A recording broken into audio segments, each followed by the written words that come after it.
नमस्कार, आपके साथ मैं हूं आसिफ खान। आपका स्वागत है एजुकेशन ई कॉन्क्लेव में, जहां हम बात करेंगे शिक्षा के क्षेत्र से जुड़े विभिन्न पहलुओं के बारे में और साथ ही जानेंगे भविष्य में उभरते अवसरों के मद्देनजर किस तरह की तैयारियां की जा रही हैं। इस विषय पर बात करने के लिए हमारे साथ जुड़ेंगे राजस्थान के शिक्षा मंत्री डॉक्टर बी.डी. कल्ला। हमारे इस खास कार्यक्रम में आपका स्वागत है। इसके साथ ही हमारे साथ कुछ और मेहमान भी जुड़ेंगे, उनका परिचय आपके साथ करवा देते हैं, फिर चर्चा को आगे बढ़ाते हैं। हमारे साथ विद्याश्रम पब्लिक स्कूल पिलानी के निदेशक डॉक्टर राजकुमार कादयान जी हैं। आपका स्वागत है सर इस कार्यक्रम में। हमारे साथ प्रिंस इंटरनेशनल स्कूल झुंझुनू के निदेशक जी.एल. कालेर जी भी जुड़ गए हैं। आपका भी स्वागत है इस कार्यक्रम में। और इसके साथ ही बी.एम. लॉ कॉलेज के ट्रस्टी एंड सेक्रेटरी आशीष रंगा जी भी इस कार्यक्रम में हमारे साथ जुड़ गए हैं। शाना इंटरनेशनल स्कूल बीकानेर के चेयरमैन कमलेश चंद्रा जी, जो कि एजुकेशनल साइकोलॉजिस्ट और लाइफ कोच भी हैं। आप सभी मेहमानों का इस कार्यक्रम में स्वागत है। कल्ला जी, सबसे पहले मैं आपके पास आ रहा हूं उस चर्चा के अंदर। सबसे पहले आपसे ये जानना चाहेंगे कि राज्य सरकार द्वारा सरकारी शिक्षण संस्थाओं की तुलना में निजी शिक्षण संस्थाओं के साथ भेदभावपूर्ण रवैया क्यों अपनाया जाता है? हमारी तरफ से कोई भेदभावपूर्ण रवैया नहीं है। हम जी लोग तो उल्टा ये चाहते हैं कि प्राइवेट इंस्टीट्यूशन और गवर्नमेंट के इंस्टीट्यूशन में एक हेल्दी कंपटीशन हो जी और हेल्दी कंपटीशन के आधार पर सभी शिक्षण संस्थाएं, गवर्नमेंट की है तो वो भी शिक्षा का काम कर रही है, प्राइवेट शिक्षण संस्थाएं भी हैं तो वो भी शिक्षा का काम कर रही है, और हम तो उनको एक अपनी सहयोगी संस्थाओं के रूप में लेते हैं। हमारी तरफ से कोई भेदभाव नहीं होता है, बल्कि देखा जाए तो प्राइवेट इंस्टीट्यूशन के लोग जो है अपना सिलेबस कई बार, अपनी किताबें, अपनी ड्रेसेस वगैरह, इनको चाहिए कि गवर्नमेंट की जैसे ड्रेसेज हैं वैसे वो ड्रेस क्यों नहीं रखते। जी इसी प्रकार से किताबें जो हैं वो अपनी रखते हैं, गवर्नमेंट की तरह क्यों नहीं रखते। हम भेदभाव नहीं रखते हैं, हमने तो बराबर एक जैसा बर्ताव सब जगह रखा है। जी और आपने देखा होगा गवर्नमेंट की इंस्टीट्यूशन में हर तरीके से हम अच्छे से अच्छे टीचर्स को रखते हैं, वेल ट्रेन टीचर्स को रखते हैं। हर स्कूल की हमने school development and management committee बना रखी है, जी ताकि स्कूलों में पढ़ाई समय पर हो, विद्यार्थियों को एक ऐसी एजुकेशन मिले जिसमें कक्षा कक्ष में बैठे हुए उनको जॉयफुल एजुकेशन मिले। जी और हर तरीके से हम चाहते हैं कि हमारे विद्यार्थी जो है प्राइवेट स्कूलों में के विद्यार्थियों से जी हेल्दी कंपटीशन का मतलब ये है कि वो भी मेहनत करें, हम भी मेहनत करें और एक दूसरे से सहयोग करते हुए आगे बढ़े। इस जी प्रकार का हमारा विचार। हमारा कहीं भी कोई भेदभाव का, आसिफ भाई, कोई प्रश्न ही नहीं है कि हम कोई भेदभाव रखें। जी मंत्री जी, मैं फिर से आपके पास में आऊंगा। हमारे साथ कालेर जी भी बने हुए, एक सवाल उनसे भी ले लेते हैं। कालेर जी, पिलानी और शिक्षा का बहुत पुराना नाता है। पूरे देश और दुनिया के अंदर पिलानी की शिक्षा को लेकर अलग पहचान है। अब जब हाल ही में शिक्षा को लेकर काफी सारे बदलाव आए हैं, तो ऐसे में क्या कुछ बदलता हुआ आपको नजर आया है? सेना के अंदर हमारा जिला सबसे अग्रणी है, सबसे ज्यादा सैनिक यहाँ के इस जिले के हैं। जी ऐसी स्थिति इनिशियल स्टेज में बच्चे सैनिक स्कूल, मिलिट्री स्कूलों के अंदर जो कंपटीशन की जो तैयारी होती है, उनके अंदर एडमिशन के लिए जो ऑफिसर बनने का जो उनको मौका मिलता है, उसके लिए जो है बच्चे और उनके गार्जियंस जो है इनिशियल स्टेज में उनको तैयारी कराने के लिए जो है अग्रणी है। और यहाँ के जो स्टूडेंट्स हैं, इंजीनियरिंग हो, चाहे वो मेडिकल हो, चाहे अन्य कोई भी आईपीएस, आईएएस, सारे जो भी कंपटीशन है उसके अंदर जिले के विद्यार्थी अग्रणी हैं। और इसका उदाहरण भी है कि आज पूरे राजस्थान में ही नहीं बल्कि पूरे भारत के अंदर जो है यहाँ के विद्यार्थियों की धाक। ठीक है। कालेर जी, आप भी एक संस्था संचालित करते हैं। आपके यहाँ पर अध्ययन की व्यवस्था किस तरह की है? सर, हम शुरू से ही जो है स्कूल के अंदर क्वालिटी एजुकेशन के ऊपर विशेष जोर देते हैं। बच्चों का सर्वांगीण विकास हो, बच्चों की स्कूली क्लास की एजुकेशन के साथ साथ बच्चों के अंदर स्पोर्ट्स का, बच्चों में तकनीकी शिक्षा, बच्चों में व्यावसायिक शिक्षा, जी इन सब के ऊपर जोर दिया जाता है। और चहुमुखी विकास बच्चे का हो, सर्वांगीण विकास हो, वो बच्चा स्कूली शिक्षा से निकल करके जो है किसी भी प्लेटफॉर्म पे जो है किसी भी स्थिति में कमजोर नहीं हो, उसमें पूरा कॉन्फिडेंस और आत्मविश्वास हो, जी। इस तरह की शिक्षा के ऊपर हम जोर देते हैं। खालिद जी, हमारे साथ शिक्षा मंत्री इस समय मौजूद हैं। बेहतर शिक्षा के मद्देनजर किसी तरीके के सुझाव देना चाहेंगे या आप उनसे जो है इस पूरे टॉपिक के ऊपर बात करना चाहेंगे? इस वक्त वो हमारे साथ जुड़े हुए हैं। खालिद जी। आसिफ जी, मैं माननीय शिक्षा मंत्री जी का मैं बहुत बड़ा फैन भी हूँ उनकी। जी। जो बातें हैं, मैं एक दो बार उनसे मिल भी चुका हूँ, और हालांकि मंत्री जी ने क्लियर भी कर दिया है कि किसी तरह का कोई भेदभाव नहीं है। जी। लेकिन स्पेशली मैं बताना चाहूँगा कि सरकार को जो है एक नज़रिए से देखना पड़ेगा स्कूलों को। हालांकि भेदभाव नहीं है, लेकिन किसी तरह की कोई प्रायोरिटी भी नहीं है स्कूलों में। प्राइवेट स्कूलों को प्रायोरिटी देनी चाहिए। आज निजी क्षेत्र का जो है हमारे राजस्थान की शिक्षा में बहुत बड़ा योगदान है। जी। अगर हम देखा जाए, आज सरकारी स्कूलों की स्थिति सुदृढ़ करने में सरकार पूरा जोर लगा रही है, लेकिन जब व्यवस्थाएं नहीं थी उस समय प्राइवेट स्कूलें ही थी जो शिक्षा की अलग जगा रहे थे। तो ऐसी स्थिति में सबको पॉजिटिव नजरिए से देखने की जरूरत है, और जो भी सुविधाएं जो दी जाती हैं, सरकारी स्कूल और प्राइवेट स्कूलों की सुविधाओं में बहुत बड़ा अंतर है। तो सुविधाएं भी जो है प्राइवेट स्कूलों को भी उतनी दी जाए जितनी सरकारी स्कूलों को दी जाती है, क्योंकि प्राइवेट स्कूल भी जो अपने स्तर के ऊपर प्रयास करते हैं, अपनी खुद की पूंजी और खुद का जो मेहनत है उसके ऊपर पूरा का पूरा प्रयास कर रहे हैं। ऐसी स्थिति में हम अपेक्षा करते हैं कि सरकार जो है हमें पूरी सुविधाएं उपलब्ध कराएं। और उसके साथ साथ एक सुझाव मैं और देना चाहूंगा जी। कि क्वालिटी जो है वो तब डेवलप होगी जब क्वालिटी के टीचर होंगे।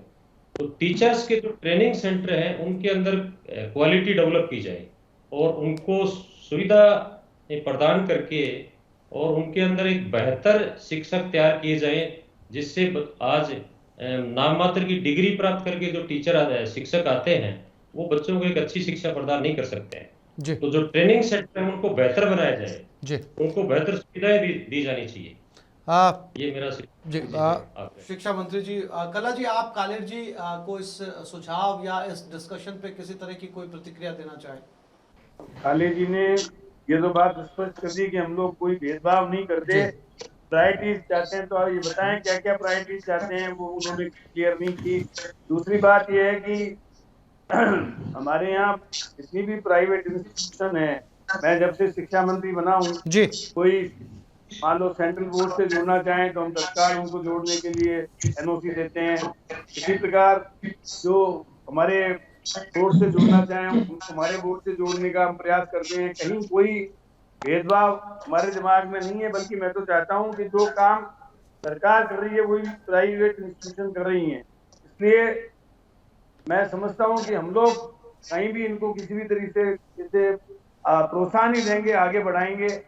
बल्कि कई बार मेरे पास ऐसे ऐसे केसेस भी आते हैं जिनमें प्राइवेट संस्थाएं नॉर्म्स पूरा नहीं करती है, तो भी मैंने विचलन देकर और उन संस्थाओं को आगे बढ़ाने का प्रयास किया। अभी पिछले में कम से कम 2500 संस्थाओं को विचलन देकर कहीं पर भूमि रूपांतरण नहीं हुआ था, कहीं पर कक्षा कमरे छोटे थे, कहीं पर आपके टीचर्स की कमी थी, तो उनको समय रहते हुए पूरा करने की छूट देकर और उन संस्थानों को मैंने मान्यता दी है।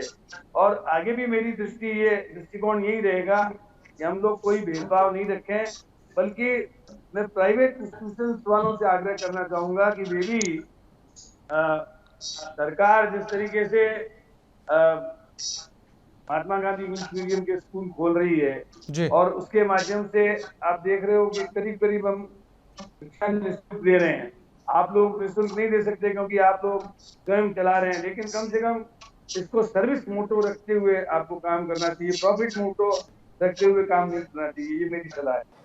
हमारे साथ बीएम लॉ कॉलेज के आशीष रंगा जी भी जुड़े हुए हैं। रंगा जी, मैं आपके पास आ रहा हूँ। प्रोफेशनल कोर्सेज के लिए खासकर जब बात लॉ करने की हो तो स्टूडेंट कॉलेज चुनते वक्त किन बातों का ख्याल रखें? विशेषतः किसी भी फील्ड में अगर डेवलपमेंट हम चाहते हैं और सक्सेस चाहते हैं तो सबसे ज्यादा जरूरी होता है डिसिप्लिन एंड कंसिस्टेंसी। तो हम अगर हमारे पास बच्चे काउंसलिंग के लिए आते हैं तो हम कॉलेज की तरफ से हम ये बताते हैं कि हमारे यहाँ 100% डिसिप्लिन के साथ सभी चीजों का ध्यान रखते हैं। जैसे नियमित क्लासेस हम लोग 75% अटेंडेंस कंपलसरी को हम लोग फोकस रखते हैं। यूनिफॉर्म के लिए हम बिल्कुल बच्चों को पाबंद करते हैं कि वो कंपलसरी यूनिफॉर्म का फॉलो करें, क्योंकि लॉ के बाद पूरी उम्र बच्चों को जो यूनिफॉर्म फॉलो करना पड़ता है कोर्ट में, वही हम लोग इन कॉलेजेस के अंदर फॉलो करवाते हैं, सेम यूनिफॉर्म। उसी के साथ नियमित कक्षाओं के लिए हम 75% के लिए उन लोग बाउंड करते हैं, उनके टीचर्स द्वारा पेरेंट्स को अवगत कराया जाता है अटेंडेंस शॉर्ट होने पर। नियमित क्लासेस हमारे जो एक्सपीरियंस्ड एंड क्वालिफाइड टीचर्स हैं उनके द्वारा की जाती है। इसी के साथ लॉ के नॉलेज का प्रेजेंटेशन होना बहुत जरूरी है लॉ के फील्ड के अंदर। नॉलेज का प्रेजेंटेशन नहीं होगा तो वो लोगों को न्याय दिलाने में असमर्थ रहेंगे बच्चे। तो हम लोग उन पे ये फोकस करते हैं कि लॉ से रिलेटेड जो पर्टिकुलर एक टॉपिक्स होते हैं, जैसे हमारे मूड कोर्ट होता है, क्लाइंट काउंसलिंग होता है, एडवोकेट काउंसलिंग कॉम्पिटिशंस होते हैं, डिबेट्स होती है, यूथ पार्लियामेंट्स होते हैं, ताकि बच्चे अपने नॉलेज को प्रेजेंट कर सके जनता के सामने और न्याय दिला सकें।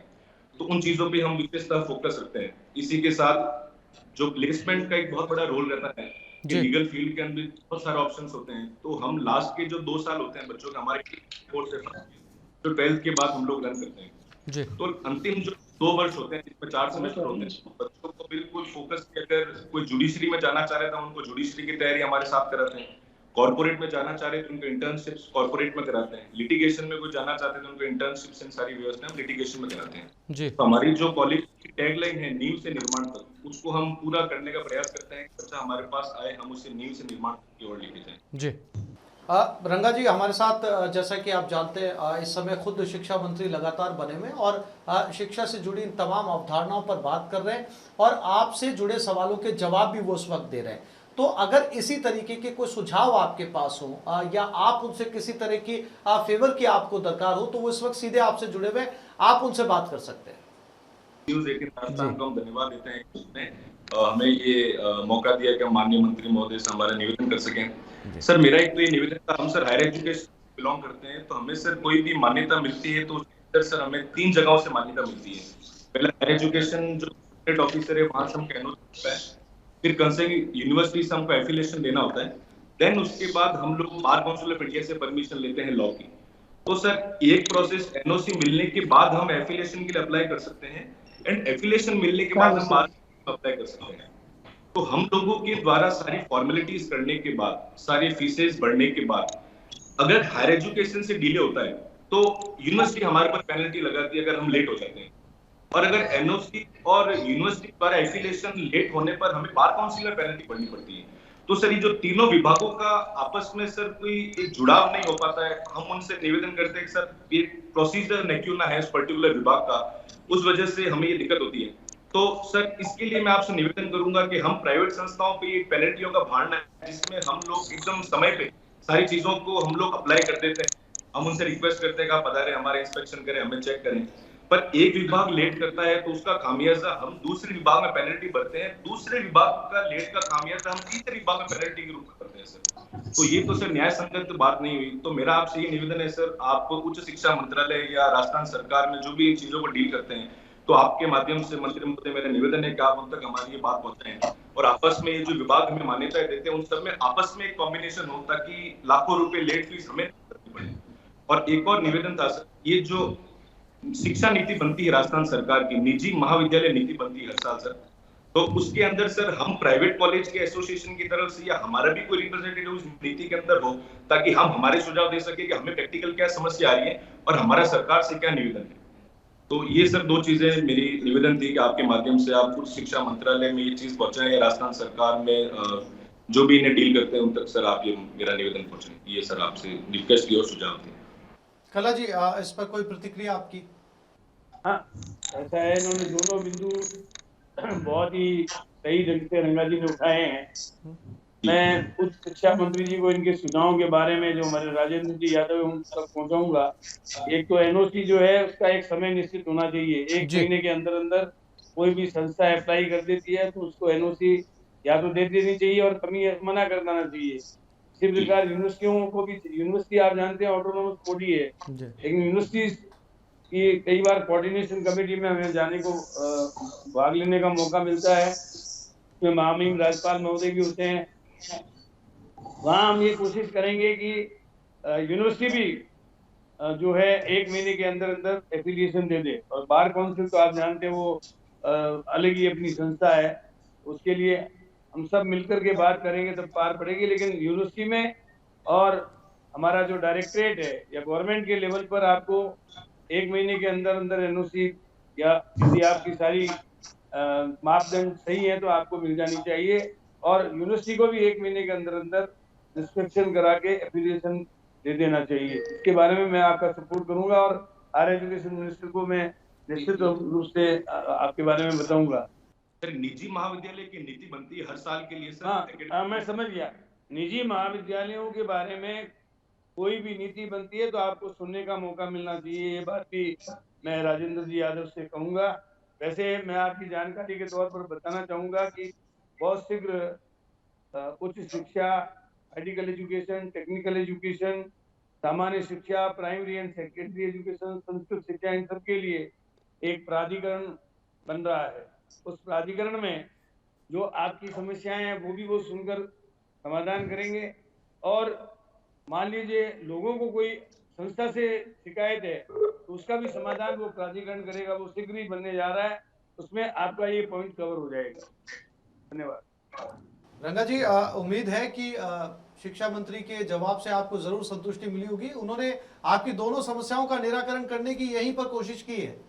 फिलहाल एक छोटे से ब्रेक के लिए रुक रहे हैं। ब्रेक के बाद भी हम शिक्षा जगत से संबंधित जरूरी बातचीत का सिलसिला जारी रखेंगे और सुझाव भी हासिल करेंगे। रुकते हैं छोटे से ब्रेक के लिए।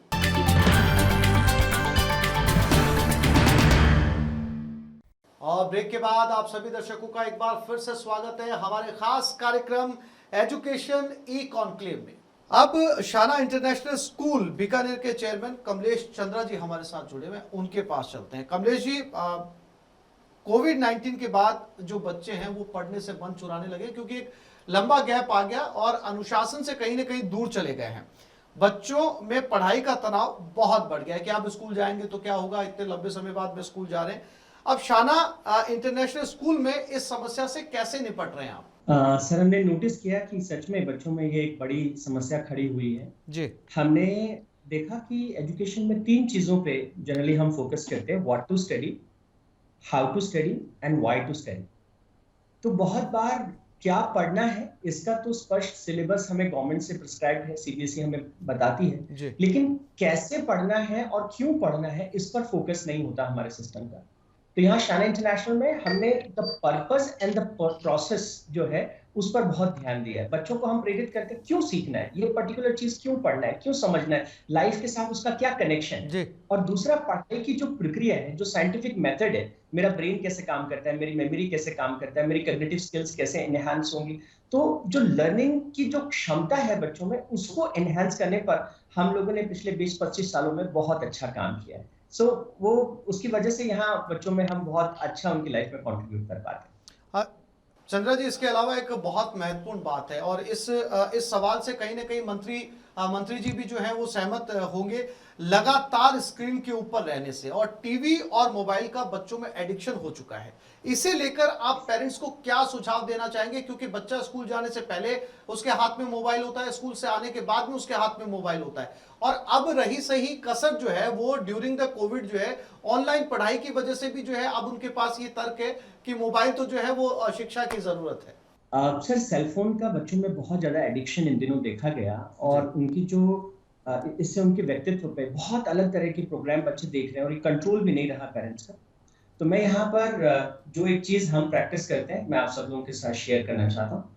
हम बच्चों को ट्रेनिंग देते हैं उनमें कैसे एक सेल्फ डिसिप्लिन जो है वो इंस्टॉल हो, और उसके लिए एक खास 1 आवर हम स्कूल में डेडिकेट करते हैं जहां बच्चों का अगला पूरा दिन वो कैसे बिताना चाहते हैं उसको शेड्यूल करने का उनको एक मौका दिया जाता है। We ask them to programme their next day, their week. तो बच्चे जो है वो अपने दिन का शेड्यूल सेटअप करते हैं, अपना टाइम को शेड्यूल करते हैं और फिर वो उसके हिसाब से आगे काम करते हैं। हर बच्चा सर वो चीज करना चाहता है जिसमें उसको अचीवमेंट लगता है, उसमें एक्साइटमेंट लगता है। तो वो मोबाइल पे होते हैं, टीवी पे होते हैं, तो कुछ ना कुछ उनको मजा आ रहा होता है। और कैसे हम इस अचीवमेंट को, सेल्फ अचीवमेंट को एजुकेशन से कनेक्ट करें। स्कूल में जनरली जब बच्चा आता है तो एक पीरियड में टीचर बताता है देखो तुम्हारे मैथ में 4 गलतियां, साइंस की 4 गलतियां, तो सुबह से शाम तक हम उसको गलतियां बताते हैं। यहाँ शाना इंटरनेशनल में हमने उल्टा प्रयोग किया सर। हम बच्चे को बताते हैं कि तुमने क्या अच्छा किया, तुम्हारा आज का अचीवमेंट क्या रहा, आज की तुम्हारी उपलब्धि क्या रही। और डेली जब उन उपलब्धियों का बच्चे एहसास करते हैं तो एक एक्साइटमेंट प्रतिदिन उनमें बढ़ता चला जाता है। तो वो मोबाइल से हटके और दूसरी चीजों की तरफ बढ़ने लगते हैं। जी, कला सर कुछ कहना चाहेंगे आप इस पर? हाँ, ऐसा है कि होलिस्टिक एजुकेशन के बारे में आपने जो विचार दिए अपनी जगह सही है। आपको याद होगा चंदनमणि वैद्य राजस्थान के शिक्षा मंत्री थे, मैं उनका मतलब साथ में स्टेट और डिप्टी मिनिस्टर रहा हूँ। उस समय लोगों ने नैतिक शिक्षा की शुरुआत की और मॉरल एजुकेशन दी गई थी। ये याद है कि मैं जब पढ़ता था प्राइमरी एजुकेशन में, उस समय कोई पाठ्य पुस्तकें वगैरह नहीं होती थी, मारजा के स्कूल होते थे, लेकिन वो हमें सिखाते थे सत्यम वद, चोरी मत करो, चुगली मत करो जी, पराई स्त्री को माँ की तरह समझो जी, मातृवत परदारेषु प्रतिद्वेषु लोष्टवत, पराई स्त्री को माँ की तरह समझो, पराये धन को चोरे हुए धन के बराबर समझो। तो आज भी वो संस्कार हमारे दिमाग में और हमारे जहन में हैं। जी, मैं समझता हूँ कि मॉरल एजुकेशन की पढ़ाई आप सप्ताह में, जैसे शनिवार का दिन हमने नो बैक्स डे रखा हुआ है, उस दिन आप अच्छे विचारकों को उनके बीच में लाएं, मॉरल एजुकेशन दिलवाएं, समाज सेवा का काम सिखाएं। आप जानते हैं कि आजकल 11वीं 12वीं के बच्चे नेशनल सर्विस स्कीम से जुड़े हुए हैं, तो नेशनल सर्विस स्कीम को प्राइवेट स्कूलों में भी शुरू किया जाना चाहिए। उनको कच्ची बस्ती में ले जाएं, 120 घंटे का श्रमदान का काम कराएं, तो श्रम के प्रति निष्ठा उनमें पैदा होगी और इसके साथ साथ उनको पता लगेगा कि मेहनत का फल क्या होता है, पसीना कैसे निकलता है और किस प्रकार से गरीब व्यक्ति मजदूरी करके अपना पेट पालता है। और उसमें फिर निश्चित रूप से आम आदमी के प्रति, गांव के लोगों के प्रति, गरीब के प्रति एक भाव पैदा होगा और उसमें अच्छे संस्कार पड़ेंगे। मैं समझता हूँ कि शनिवार के दिन का आपको अच्छा उपयोग करना चाहिए, वाद प्रतियोगिताएं रखनी चाहिए, निबंध कंपटीशन रखने चाहिए और उसमें कम से कम ऐसे सद्गुण पैदा करने के लिए अनुभवी लोगों को बुला करके उनमें संस्कार डालने का काम करना चाहिए। संस्कार व्यक्ति कहाँ सीखता है? घर में सीखता है, बिल्कुल, स्कूल में सीखता है, आसपास के वातावरण में सीखता है। मैं कई बार अपने व्याख्यान में कहता हूँ कि स्वाति नक्षत्र में बरसात गिरती है, केले के पत्ते पे गिरती है तो कपूर बन जाती है, सीप के मुख में पड़ती है तो वही बूंद मोती बन जाती है, और सांप के मुख में पड़ती है तो वही बूंद जहर बन जाती है। बिल्कुल। तो स्कूलों में अच्छे अच्छे ज्ञानवान लोग हैं और ज्ञान जो है वो जल से भी पतला है, इसलिए उनको ज्ञानवान, संस्कारवान, शिक्षित करने का काम हमारी संस्थाओं का है। घरों में भी उनको, आप अभिभावकों के साथ टीचर्स की हमारी मीटिंग होती है तो उसमें भी बताइए कि घर में भी अच्छे संस्कार डालने चाहिए। हमारे को अभी भी याद है, हमारे गुरुजी अगरचंद जी व्यास और मथुरादास जी जोशी थे, वो सिखाते थे अभिवादन शीलस्य नित्यम प्रदोष से बिना चत्वारे तस्य वृद्धिश्च आयुर्बुद्धि यशो बलम, अर्थात अपने से बड़ों को नमस्कार करने से, अपने से बड़ों को प्रणाम करने से आयु, बुद्धि, यश और बल स्वतः ही बढ़ जाते हैं। मुझे एक बार एक बच्चे ने पूछा निडरता से कि हम बड़ों को क्यों प्रणाम करें? मैंने कहा इसलिए करें कि तुम्हारी आयु बढ़े, तुम्हारी बल बढ़े, तुम्हारी बुद्धि बढ़े, तुम्हारा यश बढ़े। तब तो बहुत अच्छी बात है, मैं पढ़ूंगा। हमारे यहाँ तो मातृ देवो भव, पितृ देवो भव, आचार्य देवो भव, ये सिखाया जाता है कि माता पिता और गुरु ये साक्षात भगवान है। बाकी तो ओमनीपोटेंट, ओमनीसेंट, ओमनीप्रेजेंट, उस भगवान को, गॉड को, परवरदिगार को तो बहुत दिव्य दृष्टि वाला ही देख सकता है, लेकिन हम अपने घरों में जो ये साक्षात भगवान है, माता पिता और गुरु, इनको निश्चित रूप से प्रणाम करते हैं तो हमारी आयु, बुद्धि, यश और बल बढ़ेगा और इनसे ही हमको नैतिक शिक्षा लेनी पड़ेगी। उनको ये कहें कि अच्छी शिक्षा लें। मैं बच्चों को कई बार आसिफ भाई बताता हूँ कि कौवे की तरह चेष्टाशील बनो, जहां भी ज्ञान मिले उसको प्राप्त करो, बिल्कुल बगुले की तरह ध्यान केंद्रित होकर पढ़ाई करो और कुत्ते की तरह जाग निद्रा होनी चाहिए, संतुलित आहार लेना वाला बच्चा होना चाहिए और उसको घर गृहस्थी की बातों से अलग रहना चाहिए। इन 5 गुणों वाला विद्यार्थी जो है संस्कारवान, अच्छा विद्यार्थी बनेगा। बिल्कुल सही, बिल्कुल ठीक कहा आपने। और शायद इसीलिए कला जी कहा भी गया है कि गुरु गोविंद दोनों खड़े काके लागू पाए, बलिहारी गुरु आपने, गोविंद दियो बताए। बिल्कुल सही कहा आपने, बहुत सुंदर। मैं कालर जी एक बार फिर से आपके पास में आता हूँ। अब प्लानिंग के तहत ऐसा क्या होना चाहिए जिससे कि ज्यादा से ज्यादा रोजगार जो है वो विद्यार्थियों को मिल सके? ऐसा है कि आजकल हम लोग शिक्षा के साथ साथ व्यावसायिक शिक्षा का भी बोलबाला बढ़ रहा है केवल किताबी ज्ञान से विद्यार्थी जो है वर्किंग पॉपुलेशन का पार्ट नहीं बनेगा जी। हमारे यहाँ पढ़ाई बहुत लोगों ने की है, लेकिन मुझे कई बार बहुत दुख होता है कि आप डॉक्टर हैं, यहाँ डॉक्टर हूँ, क्या काम करते हैं कि मैं घर गृहस्थी की सेवा करती हूँ। क्यों भाई, MBBS क्यों किया? बिल्कुल ठीक। घर गृहस्थी घर में ही आपको काम करना था, फिर डॉक्टर बनने की क्या जरूरत थी? जी। तो जितने भी पढ़े लिखे लोग हैं वो जिस जिस प्रोफेशन में हैं वो अपने प्रोफेशन से जुड़े और लोगों की सेवा करें, वर्किंग पॉपुलेशन का हिस्सा बने। इसके लिए जो नई नीति हम लोगों ने राजीव गांधी जी के वक्त में भी बनाई थी, अभी भी बनी है, तो इसमें व्यावसायिक शिक्षा के ऊपर जोर देना चाहिए। यानी 10+2 प्रणाली, इसमें पढ़ने के बाद यदि कोई हायर एजुकेशन में रिसर्च में जाना चाहे तो हायर एजुकेशन जाए, नहीं तो वो वर्किंग पॉपुलेशन का हिस्सा बने, हुनर सीखे और किसी व्यवसाय को पकड़कर वो स्वावलंबी बने। मैं आपको बताता हूँ, मैं जब शिक्षा मंत्री था तो राजस्थान यूनिवर्सिटी में bachelor of fine arts, master of fine arts के कोर्स नहीं थे जी। मैंने यूनिथान जी वाइस चांसलर थे उस वक्त, उनको बुला करके कहा कि आप ये राजस्थान कला और संस्कृति में इतना महत्वपूर्ण है और आपके यहाँ ये कोर्सेज नहीं है।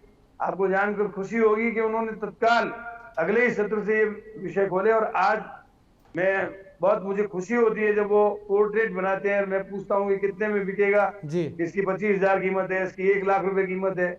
एक हमारे शर्मा जी थे बीकानेर के जी, घोड़े की कीमत 10,000 रुपए है, लेकिन उनका घोड़ा 1 लाख रुपए से पेंटिंग वाला कम नहीं बिकता था। तो जो मूर्तिकार हैं, चित्रकार हैं, जो अच्छे संगीतज्ञ हैं फाइन आर्ट्स में, उन्होंने स्वावलंबन की ओर कदम बढ़ाया है। ऐसे ही हम चाहते हैं कि हमारे बच्चे जो हैं वो 10+2 प्रणाली में पढ़ते हुए व्यावसायिक शिक्षा ले। किसी एक, आज मैं कई बार लोगों से कहता हूँ कि आज किसी का स्कूटर खराब हो गया तो अच्छा मैकेनिक नहीं है, मोटर खराब हो गई तो अच्छा मैकेनिक नहीं है, घड़ी खराब हो गई। मुझे याद है एक बार मैं 10वीं में पढ़ता था, मेरी घड़ी खराब हो गई, 2 महीने तक उस घड़ी साथ में मेरी घड़ी नहीं थी, आज ये नहीं, आज वो नहीं, तो मैं वो घड़ी वापस ले आया। अच्छा। और मुझे पता लगा कि घड़ी ठीक नहीं कर सकता जी। तो लोग जो हैं अच्छे टेलीविजन के मैकेनिक नहीं है अच्छे, तो हमको स्कूलों में और खासतौर से प्राइवेट स्कूलों के लोगों से मैं आग्रह करना चाहूंगा कि आप 10+2 प्रणाली के साथ साथ एक हुनर उसको सिखा दो, कोई भी विषय में उसको पारंगत कर दो, तो निश्चित रूप से विद्यार्थी स्वावलंबी बनेगा, कार्यशील जनसंख्या का हिस्सा बनेगा और देश के उत्पादन में वो भागीदार बनेगा। बहुत महत्वपूर्ण बात कल्ला जी आपने कही है। मैं एक बार काद्यान जी आपके पास आ रहा हूँ, डॉक्टर राजकुमार काद्यान, मेरा सवाल आपसे ये है कि शैक्षणिक संस्थाओं ने पिछले कुछ महीनों से जो बदलाव देखे हैं उनमें आपके संस्थान पर क्या असर आपको जो है वो नजर आया, और इस दौरान आपने कैसे स्टूडेंट को फैसिलिटेट किया ताकि उनका फ्यूचर जो है वो सशक्त बन सके? सर, इस कोरोना काल में बाद में जब बच्चे स्कूल आए तो उन्होंने एंजॉय तो किया, बड़ा अच्छा लगा उनको स्कूल आने में, लेकिन उनकी जो हैबिट थी फोन के प्रति चिपके रहने की, टेक्नोलॉजी सर दो-धारी तलवार है। आप उसको अच्छा यूज करोगे तो आपके बेनिफिट के लिए, अगर आप उसका गलत यूज में पड़ जाते हो तो ये एक एडिक्शन हो जाती है जी। तो ये बड़ी बीमारी, पेरेंट्स की बड़ी समस्या थी। बार बार अगर बच्चों को आप मतलब एकदम से अगर फोन बंद कर दिए तो भी इरिटेट हो जाते थे वो जी। ये क्योंकि 2 साल से लगातार ऑनलाइन क्लासेस के नाम पे बच्चे उसको थोड़ा डाइवर्ट हो गए थे। तो हमने कई बार बच्चों को उनको काउंसिल किया, उनकी काउंसलिंग करी, उनको बताया कि भाई आप टेक्नोलॉजी को किस तरह यूज कर सकते हो, किस तरह से आप प्रोडक्टिव बना सकते हो और किस तरह से आप एनर्जी को बचा सकते हो और एनर्जी को खराब कर सकते हो। तो आपकी एनर्जी अगर गलत चीजों में जाती है तो एनर्जी उतनी ही आपकी डाउन हो जाती है, आपकी वेस्ट होती है। और ये एनर्जी आप अगर पॉजिटिव चीजों को देखने में लगाते हो, अच्छे वीडियोस देखने में लगाते हो, स्टडी बेस्ड मटेरियल देखने में लगाते हो, तो आपकी पर्सनालिटी का भी डेवलपमेंट होगा और आपकी नॉलेज भी बढ़ेगी।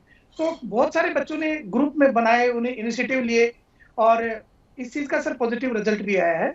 और थोड़ा थोड़ा मतलब उनको ये समझ में आनी चाहिए, हमें ये बताना है बच्चों को कि आपको टेक्नोलॉजी यूज करते वक्त किस चीज का ध्यान रखना है, कौन सी चीज नहीं करनी, कौन सी चीज करनी है। तो अगर बार बार बच्चों को हम किसी भी चीज पे टोकते हैं, उनको गाइड करते हैं, तो उनका असर फर्क पड़ता है। और अभी थोड़ा सा बच्चों में हैंड राइटिंग की प्रॉब्लम आई, हमें फेस करी, कंसंट्रेशन की बच्चों में प्रॉब्लम हमने फेस करी कि क्लास में टीचर पढ़ा रहा है, बच्चा क्लास में कंसंट्रेट नहीं कर पा रहा। तो ये छोटी छोटी प्रॉब्लम थी, लेकिन इनको हमने सबको टेकल कर लिया, काउंसलिंग करी, बच्चों की ग्रुप बनाए। बच्चों, सर मैं ये मानता हूँ कि हम बच्चों को बहुत कम आते हैं जी, और हमें कितनी बार ऐसे प्रयोग करें कि बच्चे ही सबसे अच्छा सॉल्यूशन निकालते हैं सर। आप बच्चों को ना अगर उनकी जिम्मेदारी देके देखते हो तो बड़ी बड़ी चीजों का सोल्यूशन निकालते हैं।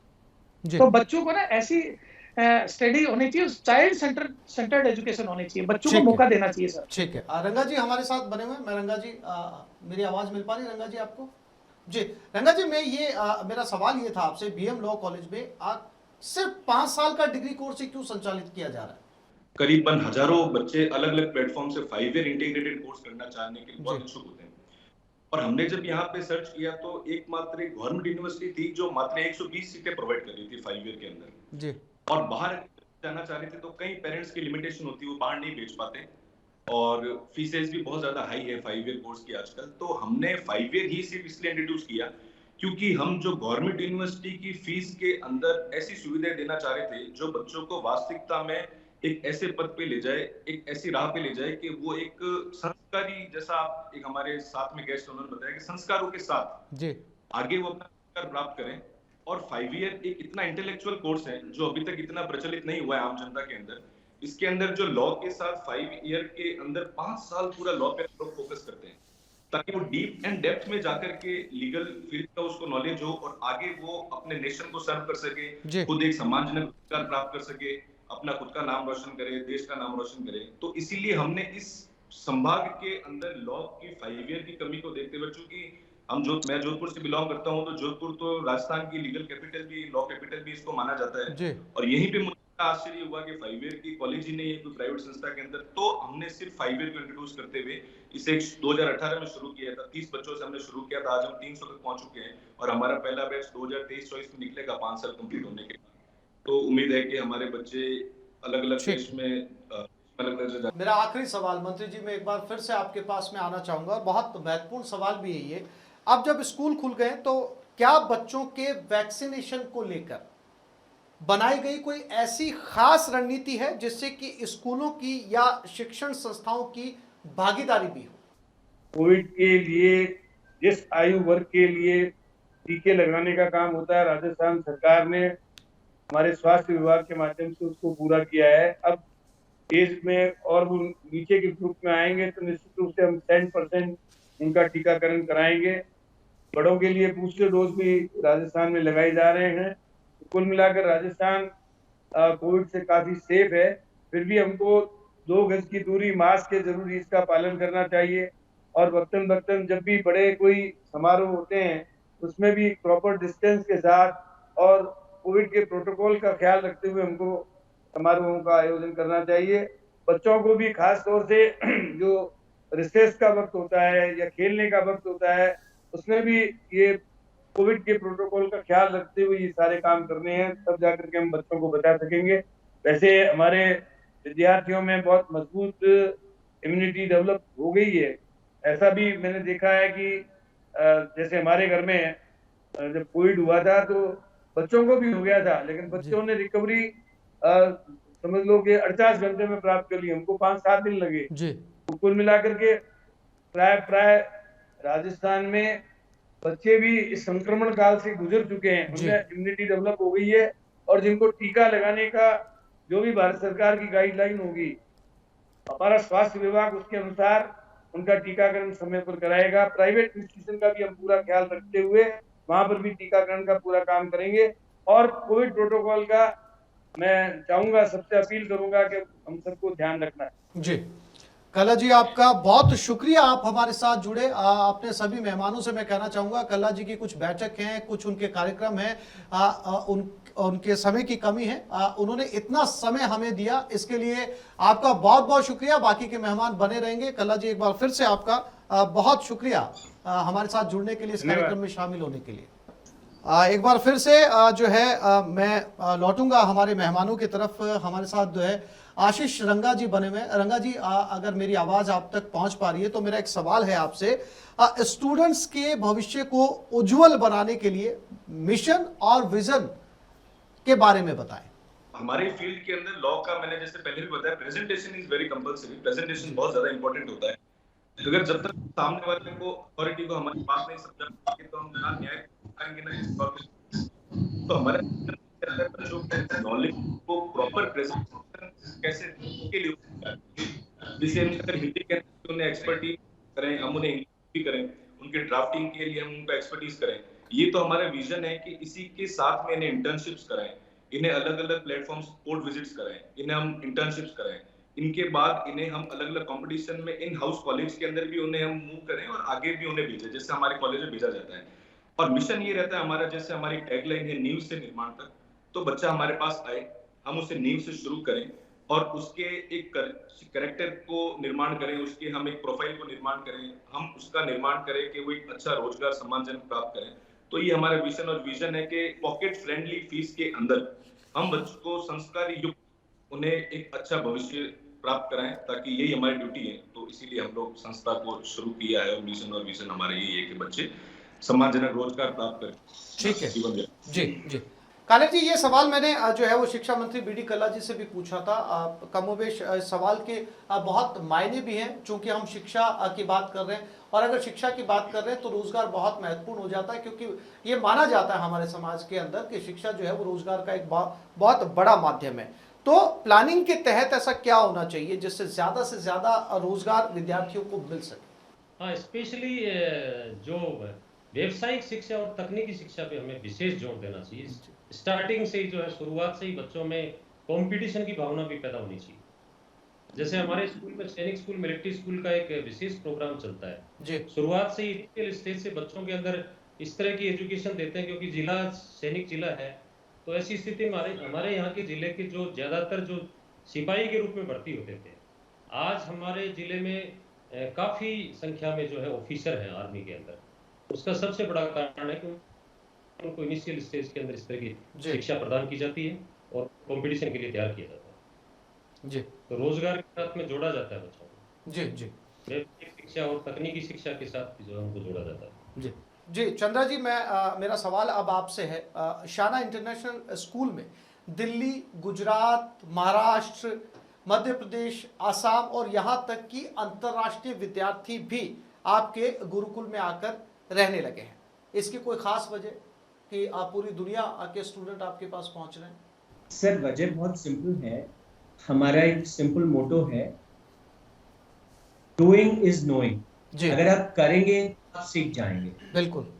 अभी हम अगर बच्चे को लिखना सिखाना है, तो अभी हमने 9th क्लास के बच्चों के साथ एक प्रोजेक्ट किया और देश के जो बड़े लोगों को जिनको पद्मश्री और इस तरह के अवार्ड मिले, तो हमने बच्चों के सामने एक प्रश्न रखा कि इनको क्यों अवार्ड मिले, क्यों ये लोग इतनी ऊंचाई तक पहुंच गए। कक्षा 9वीं के 21 बच्चों ने इस तरह की 21 पर्सनैलिटीज पे पूरा शोध किया 6 महीने, उनके पूरे जीवन को खंगाला और उनके ऊपर फिर स्टोरीज करी और एंड ऑफ द डे हमने उसके ऊपर एक पूरा बुक पब्लिश किया। तो 9th क्लास के बच्चे जब भी अपना सीवी लिखेंगे, आगे बढ़ते हुए लिखेंगे, मैंने अपनी जिंदगी की पहली किताब 9वीं क्लास में लिखी। तो इसी प्रकार से हर एक एरिया में हमको बच्चे को वो स्किल, वो हुनर हमें बच्चे को सिखाना है। मैंने शिक्षा मंत्री जी के सामने भी यही बात कही थी कि वो स्किल डेवलप करने के लिए बच्चों में, चाहे वो, आपने कहा कि एकाग्रता होनी चाहिए, कैसे आएगी एकाग्रता? हम कह रहे हैं कि व्यावसायिक शिक्षा बच्चों को देनी है, उसका सिलेबस इतना ज्यादा है कि साल भर में सिलेबस तो बच्चा पूरा कर नहीं पाता, व्यावसायिक शिक्षा के लिए कहाँ से अलग से टाइम निकाले? तो हमें बच्चों की जो लर्निंग की कॉम्पिटेंसी है उसको डेवलप करना पड़ेगा। आज बच्चा जो है वो सीख सकता है, लेट्स से आज वो 2 घंटे में X अमाउंट सीख सकता है, समझ सकता है, तो हमें उस कैपेसिटी को 2x करना पड़ेगा, 3x करना पड़ेगा, 10x करना पड़ेगा। And that is what we are doing in our Gurukulam here in Shana international.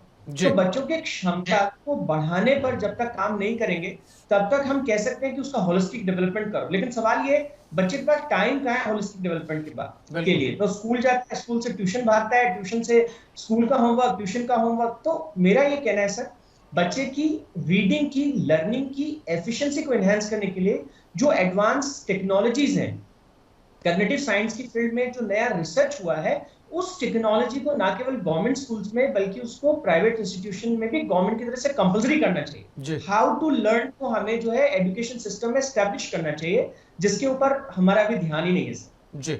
शिक्षा क्षेत्र में उभरती नई संभावनाओं और प्रयासों से जुड़े विभिन्न बिंदुओं पर आज इस खास कड़ी में हुई बातचीत सार्थक रही और हमारे साथ जुड़ी हस्तियों ने जरूरी जानकारी भी सभी के साथ साझा की। हमारे मेहमान शिक्षा मंत्री डॉक्टर बी.डी. कल्ला, डॉक्टर राजकुमार कात्यायन, GSGL कालेर, हमारे साथ आशीष रंगा जी और कमलेश चंद्रा जी जुड़े। आप सभी मेहमानों का बहुत बहुत शुक्रिया हमारे साथ जुड़ने के लिए। तो इस खास कार्यक्रम में आप सभी मेहमानों का बहुत बहुत शुक्रिया हमारे साथ जुड़ने के लिए। खास तौर पर राजस्थान के शिक्षा मंत्री डॉक्टर बी डी कल्ला जी, आप हमारे साथ लगातार बने रहे, शुक्रिया आपका।